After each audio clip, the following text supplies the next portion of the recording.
The number one most unproductive mindset is the zero-sum mindset. Welcome in, much love. Trav here, and if you don't know what the zero-sum concept is, it is that in order for me to win, you have to lose. In order for me to get plus 10, you have to go minus 10. In order for me to make $100, you have to lose $100. In order for me to gain business, you have to lose business. In order for me to gain respect, someone else has to lose respect. So, people with this mindset, and we see it, maybe you recognize this behavior in yourself, you recognize this behavior around you, leg cutting, negativity, and so on. But we'll talk about when it's actually appropriate, because it's not always totally unproductive, and that's why it's so common, is because historically it used to be a lot more effective than it is now, because the fewer players in the game, the more effective.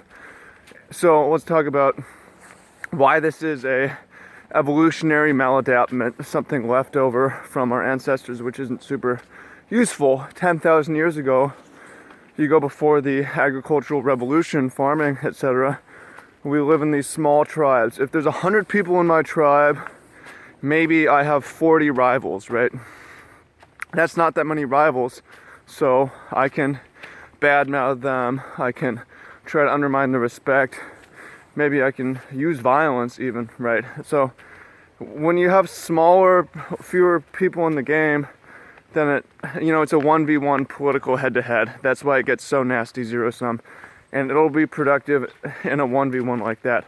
But for the most part, we've moved out of these 100-person tribes. We've moved away from these one-to-ones. And we've moved into a global marketplace of humans, a global marketplace of people. It's not 100 people. There's 100,000 people or 1,000,000 people in your city. And when the numbers are that great, zero-sum just does not make sense anymore. It's just super unproductive, waste of time. We have too many rivals to eliminate and badmouth them. This is how we pass obstacles, by the way, just go over. Right? Instead, we have to look to be collaborative. We have to look to be win-win. We have to look for synergy, look for ways we can both win, we can both multiply. So, an example of this for the Magic players, because I know many of you are into this. In Magic, you have these, let's go back this way. In Magic, you have something called a draft, where you and other players sit around a table and pick cards. And there's something called hate drafting, which is where you sacrifice yourself to make the people around you worse. And hate drafting is something that is effective if there's only 4 players, because you can make the 2 around you worse, and then you're only going to have to worry about the one person across the table who you're not making worse, right? For 6, it can be okay because you're making 2 out of your 5 possible opponents worse, but making yourself worse too. But once you get to 8 players, you just have 7 people to worry about. You can't be zero-sum on 1 or 2 of them, right?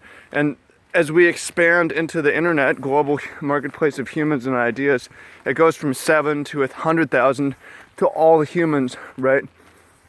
So that's why it's normal to have some kind of zero-sum mentality. And there are 1v1 rare situations where it comes up as effective, but for the most part, it's totally anti-productive, because if I am focused on zero-sum versus you, then I have to worry about the other 99,000 people out there doing what I'm doing, right? So, zero-sum. Pay attention to that type of thinking. Pay attention to people around you doing that type of behavior, and try to screen it out. Instead, look for synergy, win-win. If you have competitors, think about, instead of how to stop them, how you can work together to both win. Because it's possible. The marketplace is so fucking big that it just makes sense now, right? I hope you find this useful. Leave a comment, ask a question, let me know what you want to see a video on, and I'll talk about it. And we'll be back to California soon. Very excited. It's gonna be great. Free life movement, free living goals. Peace.